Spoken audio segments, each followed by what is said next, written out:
Hi, Patricia. Thank you so much for being here and with my patient, with your patient with my messed up earlier. But you are here, and you know what? When you contacted me to be on my podcast, I was like, oh, this is some kind of miracle or some kind of sign. Because I was looking into Feng Shui for some time, and I was like, I need to find out more. And then Amazing. you reach out. So I want to welcome you. I want to welcome Patricia Lohan from Powerhouse. And you know what? I think we all have some kind of idea what Feng Shui is. Mm-hmm. And I thought like, yeah, I know what it is. And then I start looking into it and like, oh yeah, I don't. No. I know. And I think that, thank you so much for that lovely introduction. And I'm so glad that it resonated, and also that, that you're interested in it, because that's where it all starts. And I think everybody inherently has a kind of call to create a sanctuary in a home that feels good for themselves, and are not really sure how to do that. And obviously, Feng Shui is an ancient practice. It's been around for 5,000 years, and it's been changed and has evolved over those years, from being really around landform to being how the energetics of the house are balanced in harmony. And that when the energetics of your home are in harmony and the environment that you're in is balanced, that everybody in the house who lives in the house will also feel this sense of flow. So Feng Shui is, I like to describe it as acupuncture for your home. So every part of your home represents a different part of your life. And essentially, there's parts of your life that might be out of balance. And what we do is we want to bring it into balance. And then and it's a mirror with your home. So obviously, when you move into your house, or people might be listening back, well, like, I've walked into a room or a house that's all felt a bit weird. Or when I moved into this house, something kind of things started to not go the way I wanted, or I've seen so much success since I moved into this house, because every house has its own individual energy. And that's something I really love teaching people, because we often just think, well, a house. And it's not the case. Every house has its own, unique energy, just like every person. No, I really get that because I don't know if I'm like more sensitive to certain energies or stuff, because I can walk into a room and I was like, this doesn't work, this setting doesn't work, or this is something off. And, especially because I'm originally from the Czech Republic, and the living situations are a little bit different, like the houses or the way we live is different compared to here. And I feel like a lot of homes in the UK are kind of like nearly abused by the tenants or landlords or owners, and they kind of like, you move into your home, like in your home, and it's like, oh, there's a lot of work to do, because there's wonky walls or cracks, and you just kind of like don't know what to do, like where to start, like how to kind of create the energy, your energy, or like your home, because like everything needs to be fixed, or a lot of things need to be fixed. And I watched one of your reels about money, and about how if you have a leak or crack, something is broken, you had to go and find it and fix it. And my friends thought like, our home is one big crack. And I find it can be, for me personally, when I start looking into the energies and Feng Shui, I was like, this is overwhelming, and I found it really hard not to be skeptical or pessimistic, because I feel like there's a lot to things to be done. There's a lot, like, how do we overcome the first, like, where do I even start to create the harmony I want? So I think the first thing is that, Feng Shui has many, many layers, and it's not about doing it all at the one time. And one of the things that I always say to my clients is, you just have to start with an open heart and a desire to create a harmonious home, and then you'll just be guided with with what needs to be done. And whether it's a big long list, like you're not going anywhere, like it's your home. You know, you're not going anywhere, and just take it as part of the journey of life. Like we're always learning, we're always growing as persons, we're always, you know, evolving and changing, hopefully. And that's what it is. It's a journey with the energy of your house, and you know, wanting to improve it is an amazing start. And I say to people also, is just the awareness that your house does have an energy is really important, because you know, you said at the beginning, you just mentioned about people like taking their houses for granted and not looking after them. And then you look at their life, and their life may be like that as well. Maybe they don't look after themselves, maybe they don't care for themselves, and then you're like, well, it's a mirror. So the first step is acknowledging that your house has an energy and it's impacting you. And the second thing is then just taking, you know, you talked about leaks and things that are broken, and that's a great first step, to just literally be like, okay, I'm going to look at the leaks. I'm going to fix them. And that, like, you know, everything is symbolic when it comes to feng shui. So water element is associated with abundance and prosperity. So, you know, if you have financial issues or financial things not going the way that you'd like to, since you moved into your house and then you have a lot of leaks, well, I would be like, well, fix the leaks, because that's money dripping away. So let's like fix that. But I would say also, you know, not to take it so seriously, you know, not to take it like it's like, oh my God, I have a leak and I'll never have any money. Like every house has its own energy imprint, and it's all fixable, and it's all, you can balance and harmonize every single home. Like that's what I do. That's why people hire me. That's why there's feng shui. So it's all fixable, and it's just taking one step at a time is really important. And you know, then you can find the next thing, you know. And I think the other part that's really important to recognize is that feng shui is not about the most aesthetically beautiful house. So some people, you may come into your house and be like, you might have an old kitchen or an old bathroom, or you know, the carpet mightn't be brand new or perfect. That's not bad feng shui. Like something that's old is not bad feng shui. Like if it functions and it works fine, and you know, it may not be your dream kitchen, but that's nothing to do with feng shui. You know, that's just your own personal preference. So like I see people who come in and they think that my feng shui house needs to be out of Pinterest or out of Instagram or some kind of interior design magazine. I'm like, no, I have feng shui houses like that, and they are terrible feng shui. The aesthetics doesn't actually matter. It's like, if it's functioning and working fine, it's good. So it's about like leaning out of the looking for, striving for the perfect home. That's not what feng shui is about. It is about having a home that functions well, and that things work. And you know, so if your bed is broken and you're sleeping on a broken bed, get that fixed. You know, it's not functioning. Or the washing machine, or you know, the things that are not working, get those fixed, because they are going to be depleting the energy. But don't overthink the aesthetics. It's about the energetics of the house. So when I talk to clients about coming into their homes and looking around, that is really a practice that I think is so powerful, is just becoming aware of your environment. You know, if you do go and you come in and you like get upset that your carpet is old, well, have you ever thought about what the new carpet was going to look like? Can you start like future envisioning what your new house is going to be like, the vision of how you'd like it to look, and then start to get excited about that. Start to be grateful that you have a house. You know, a lot of it's a very there's a lack mindset when we start feeling like, oh, my house is this, it's not that, it's not as perfect as neighbors and all that. That's not feng shui. Feng shui is about everyone sleeping well, everyone getting on well. There's abundance of money. It feels good. Like it's like a home. It's not about perfection. So I hope that helps people realize that what we're trying to achieve here is about balance and harmony. It's not about perfect like magazine houses. And if you want that, go for it. Like if that's what you want your house to look like, amazing. But don't be put off by if your house doesn't look that you can't feng shui it. Like you can. Oh, I love this. I love this so much, especially when you said reaction on my thing when the people don't look properly after their houses, which I find it really hard to process still after many years in the UK.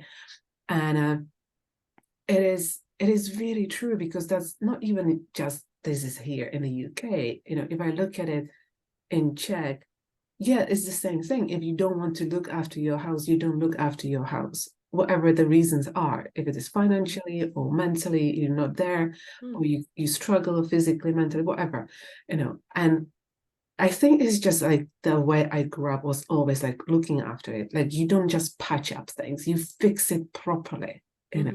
You don't just take those, the duct tape and tape it. You're just fixing it properly. And it just makes so much sense that what you said is looking after things, like taking care of things. And this is so important, especially these days. It's just like everything like fast fashion, everything, the home designs, everything like come and goes, and people, I can see it. It's sometimes like, oh, I want this, I want that. And I'm quite mindful and, a bit minimalistic with what I have in my house, because I get overwhelmed with clutter. I can't focus in clutter. Like I can't have a cluttered desk. It's just like, no, I can't. It's just, I'm not processing anything in a clutter. But what we can do, if we said, okay, the first step, we will look after it. We will fix step by step, be grateful. And then what can we do, like take it to the like kind of like next level when we, now Christmas are coming. We have an extra Christmas tree in the room, which kind of like, where are we gonna put it, because it's gonna be blocking everything. Or and my complete nightmare is air dryer for or the clothes air dryer. Oh, the clothes dryer. Yeah, the clothes. Oh my God. This is my biggest nightmare. I can't stand it in a room, because no matter where I put it is wrong. But what we can do in terms of, okay, now we have all the extra people in the house because of the Christmas tree, the presents, the stress. Like, what can we do? Don't stress and enjoy it. Yeah. Just don't stress. Just like the Christmas tree is not permanent. It's only a temporary thing. And it's like, oh my God, it's only a temporary thing. It's not bad feng shui. A Christmas tree, like having your friends and your family around, like I would be like, just enjoy the time rather than overthinking about it being bad feng shui. Like this is a special time of the year that you get to have people around, that you get to have a Christmas tree up. And, I'm sure there's some houses that would love to have a Christmas tree and they can't have one, or they can't afford it, So it's like, you have a Christmas tree, you have your things, enjoy it, because it's only for a short time. And I think that for me, when it comes to coming into your home, like the clothes rail, like that's not bad feng shui. Yeah. Like it's just going to be, the energy is going to change. Like it's like a functional thing. So it's like the bin, the clothesline, like the children's toys all over the playroom, the dishes on the lawn, on the counter, or the laundry bin overflowing. Like that's just life. And I don't consider those things bad feng shui. If I came to someone's house, I would be like, oh, okay, fine. You haven't got to fill the dishwasher yet today. That's okay. It's not bad feng shui, because those things are the things that are changing. So that the clothes is going to be taken down, you're going to put it all away, the clothes words get put away, so does the children's toys, everything. As long as it's all moving, that's life, that's just movement. And the Christmas tree and all of that is just flow. It's just a season, so it's like a short season.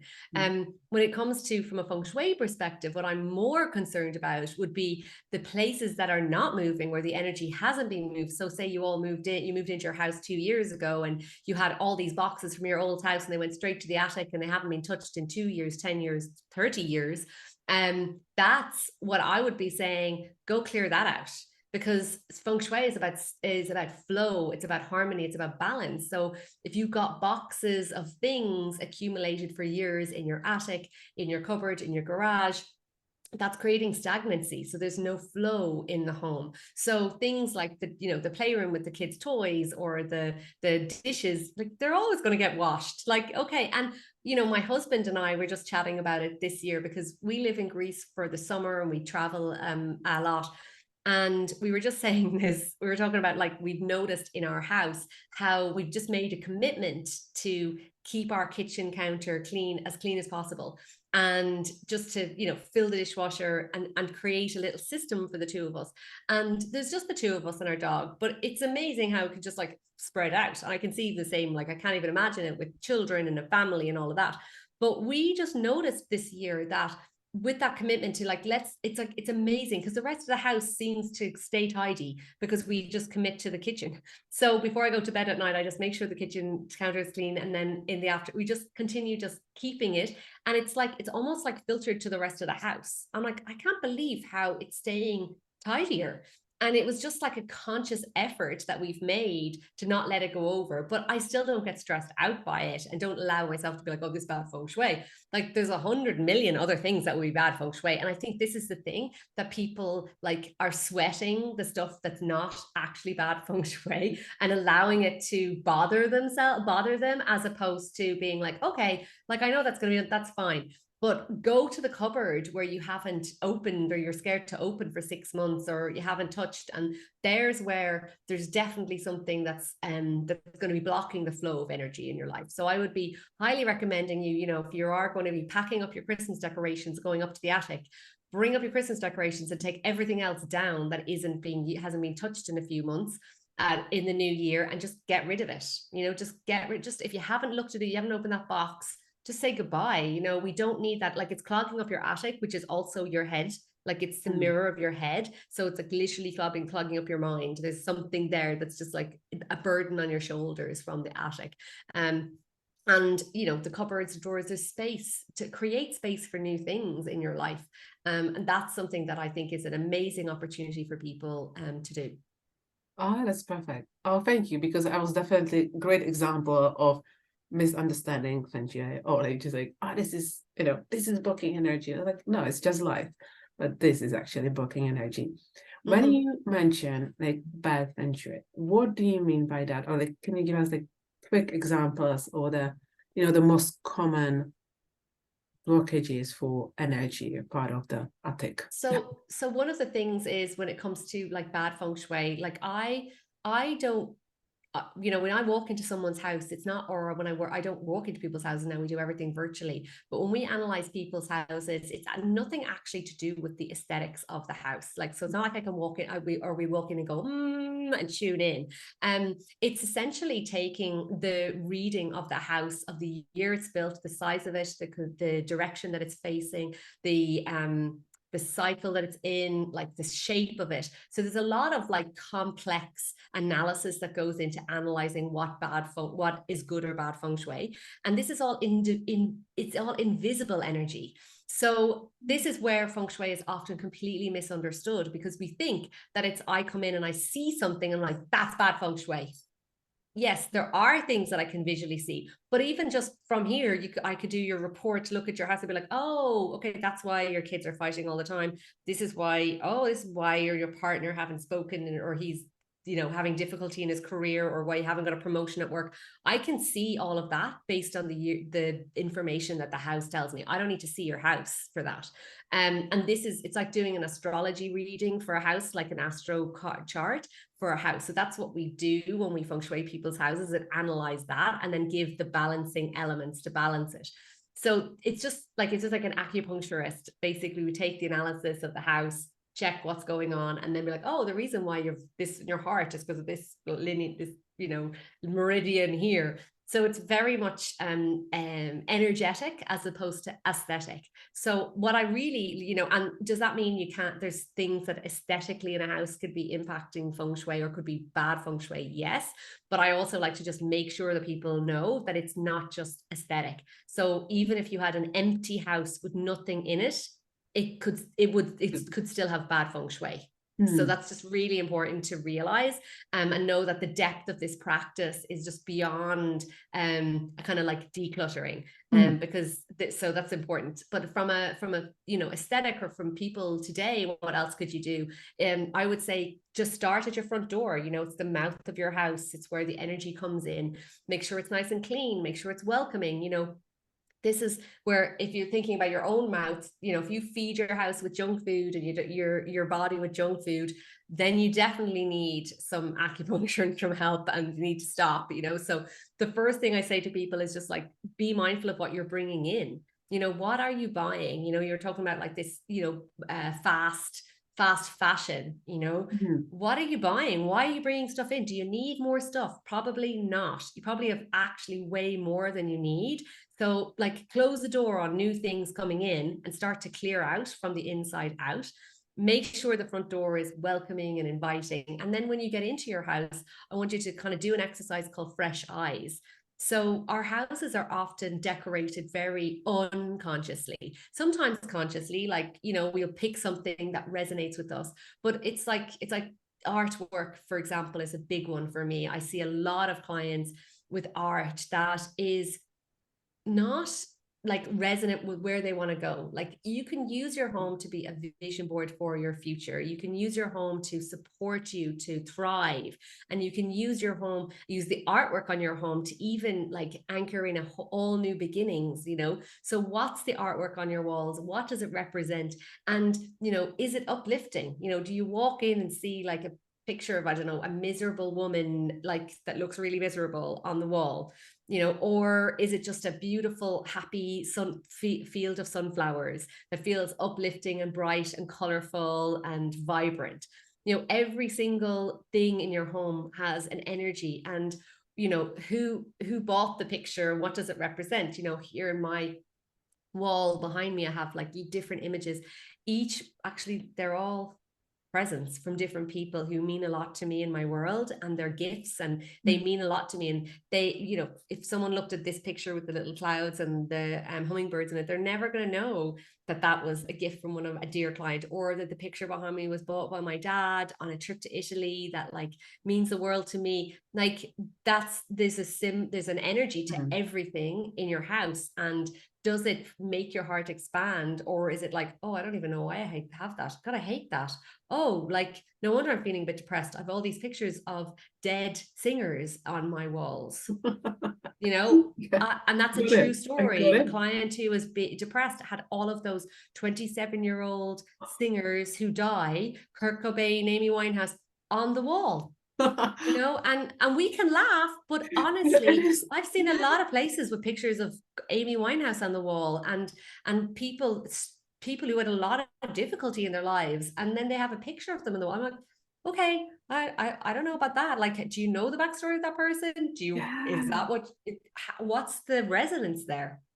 Yeah, that's definitely. You don't put a whatever the 27 Club or whatever, the all those famous people who died that age, like they didn't. Oh, they died quite horribly, or they had a horrible life. You don't put them. Yeah, I wouldn't. Yeah, no. I'm really. It's interesting when you're talking about art, because we don't have much art in the house, because I'm kind of like, what do I do? What do I put? It's just like at this point, I was like, I don't want to waste money on just some posters or a cheap paintings or prints. I was like, what do I put? And maybe end up kind of like with the white walls because I just like, I don't know. I'm now in a kind of way of maybe kind of looking into spirituality. What do I want? What I feel, and I just kind of like, until I kind of figure it out or start feeling something, some kind of energies, or something will speak to me, like your art behind you. It's kind of like, I'm not buying anything. I don't, yeah, and like that's okay not to buy anything, but I can give some guidelines of specific pieces of art or things that are useful to look for when it comes to art. If you have a family, in their living room, have a picture of your family together on a really happy day. That anchors in that sense of like us all together. Does it need to be amazing portrait? Just like a selfie that you all had a great time out together, like print it up, anchor in, pause that kind of energy of you all together and happy as a family. In the bedroom, have an image of yourself and your partner on a day that was great. It doesn't necessarily need to be the perfect wedding picture, but a picture that represents that. Or, if you're single and you want to call in love, bring in an image of a couple doing something that you want to be doing. Maybe you want to be walking holding hands on a beach or in Paris or where, you know, like what's the image that you want, or what's the kind of vibe that you want in that space. You know, I don't recommend spiritual images in the bedroom because that's not a, you know, it's actually like a little bit disrespectful. You don't want them watching when you're in bed. You don't want your family or your children or pictures of your friends in your bedroom, you know, but you can bring artwork that just, you know, into your bedroom that's like a couple, or reflects that kind of like couple energy.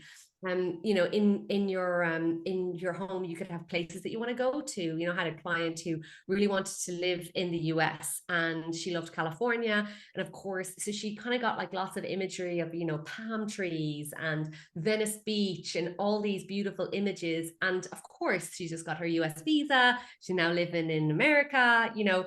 And it's like the energy of like, well, what are you creating and how do you want to feel in life? You know, I have lots of art in our home that's of places that I love, but also of nature, of flowers, of trees, you know, just you know, beautiful different pieces that like represent something to me. And nobody, you know, that's where art is very subjective, you know, so you can find a piece that resonates with you and that it really sings to you, you know, and enjoy it.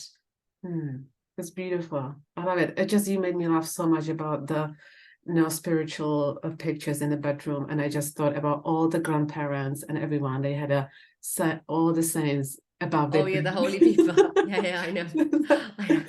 Yeah, no, and even when I go to Italy, or in Italy, we stay in a lovely guest house on our way down to Greece, and they have all of the pictures, and I'm just like, oh, you know what, like, it's a different era, you know, and it's a different generation. But I think that, you know, when it comes to like art and to our homes, it's just becoming more conscious. Like you were saying, I don't want to just buy any old prints. I'm not adverse to prints. Like I couldn't afford art at the time, like expensive art at the time when we first started you know, decorating our house. I've got like prints from IKEA. I've got paintings that I've commissioned, but it's like it's all like a nuance, and you know, you evolve and grow, and it's not like that piece is stuck forever in your house. And you know, even there's a piece of art in like like how I got so connected to art and the energy of it in our lives and homes was because it's something happened to me so crazy. I bought a piece of art. We were redecorating our bedroom, and I bought this piece of art that had like a picture of a couple. And I just reminded me of our first date. And I was like, perfect, we're going to have that in our bedroom. It's so cute. And a few weeks later, my friend came to visit and she looked up and she's like, oh my God, there's Marley. And in the picture, like that had been in our bedroom for just a couple of weeks, was the couple, but the woman had a little dog on a lead. And I was like, oh my God. So it was identical dog, like literally little black dog with a little tail, identical. And we'd ended up adopting that dog in the time of getting the picture. So that led me to this whole, and it just kind of brought us, even in our community and in my Feng Shui world with my you know, my members and my clients, we are just like so on it with our art, because we're just like, be careful what's in your art, like you're going to end up with it, and you know, what does it mean? So yeah, we ended up with a dog because of that, and it was just kind of unfolded. So be mindful, and this is something that you can start to feel a shift with very quickly, like clearing out the blocked areas, changing your relationship with your home, just starting to feel grateful for it, looking at the art and going, does this make me feel good? Like, does it make me feel good, or is it just a shrine to my past? Because we can hold on to things that are just like not like helping us move forward. No, I get that. The art is amazing.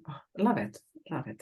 And but I was talking to you when we were briefly communicating before the podcast. I was asking you, like, wanted to talk about, because I'm stepmom, I have a now 13-year-old stepdaughter. But sometimes we just like, you end up like getting things from the other home, and not anymore. But there was like once a few times it was just like she brought a picture of her mom, and before she had her phone, and her, you know, when she still was little. And sometimes I feel like, oh, this is like, is this something we can help us, you know, or is that's not even Feng Shui, that's just like get yourself sorted. Or but when you get something you don't want in your home, or you don't feel right about it, is there something we can do, a part of hiding I it? Or suppose not. I suppose the thing is, if she uses it in her bedroom, like, and has it in, does she have her own room? yeah, she shares now with her brother, but yeah, it's I think that this is a dance, like where, like up until like you can ask her, does she want to keep it or not? Like, it's not necessarily bad feng shui. It's more just how you see it and how you that's it. view it. So I would say it's more your perspective as opposed to like, this is just her symbol of her love for her mom. It's not a bad thing. So I would be like, and then how much love you have for her to be able to say, oh yeah, that's okay. You can have that here. We've had clients, like I've had a client whose husband is a hunter and has like all these like bear heads and deer heads and dead animals. And she's like, what am I going to do? And I'm like, it's not ideal feng shui, but this is his passion. And I was like, okay, well, let's reframe them as opposed to being like, this is his personal hobby. He loves it. And I was like, what has he done for you recently? And she's like, well, he completely renovated my whole office. And I'm like, look at how loving he is for you. And like, this is a loving thing you can do for her. And you're just like, your way of expressing your love for your husband is through letting this up and not getting bugged by it, because it is your house as well. And it's the two of you, and that's his hobby, and that's it. So it's like, I think that's the way you have to kind of reframe it and be like, well, we can just come in like, that's bad feng shui. Like, also we have to live with the people, and we have to love them and accept them. And then what I've seen over the years has been interesting. Like, I've had clients whose husbands have had swords and daggers and all of this, and it's not ideal. Like, they're aggressive things. And we've seen, as they've put in their remedies, as the ladies have changed the energy, those things have just been taken down, replaced with other things and swapped out. So that's always been so amazing for me, because I've seen big shifts, and it's not through force, but it's more through love. I love that. I love that because sometimes we can take, Marie Kondo or someone like, oh, there's a kind of like reason to get rid of something or dislike something, instead of, like you said, you shift the perspective, or you shift that, okay, well, that's not ideal. Like, I wouldn't like to have a dead animals hanging around, but at the same time, Yeah.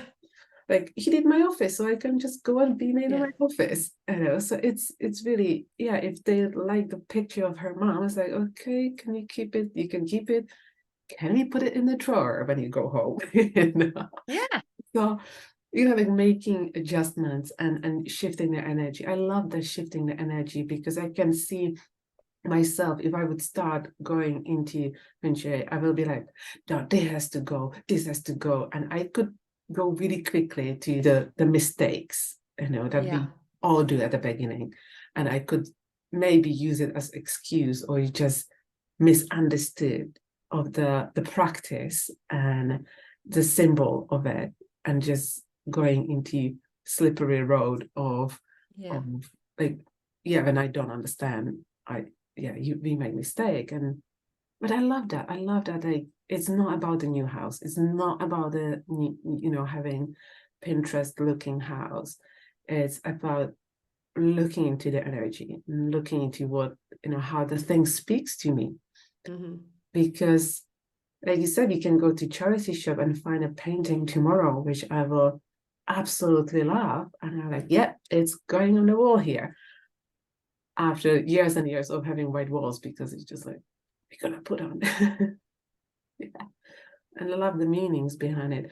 Is there any tips you would give to someone, like, obviously, where we can find you, and is there anything like we can start, how we can start with Feng Shui if we wanted to? Yeah, for sure. So I'm at patricialohan.com, and there I have an amazing resource called Feng Shui 101.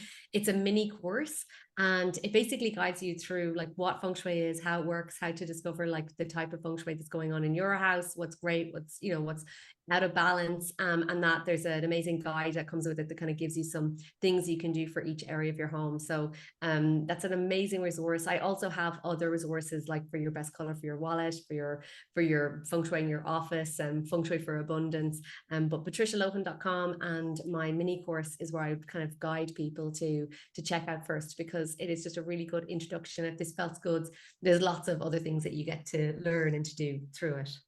Oh, brilliant. And I do like your podcast. I started listening to your podcast episode, and you have a really good content on social media as well. So I will be adding links how to find you into description. Oh, And thank you. just I think it's really nice to just step by step learning more and more about this amazing practice. Is it practice? Yeah, a Yeah, practice. practice. Exactly. Yeah. It's a practice. Becoming more conscious of your environment. It definitely is a practice. And Oh, enjoying it. oh, brilliant. Oh, thank you for your time and being You're so here. welcome. And I hope to talk to you soon. Thanks a million.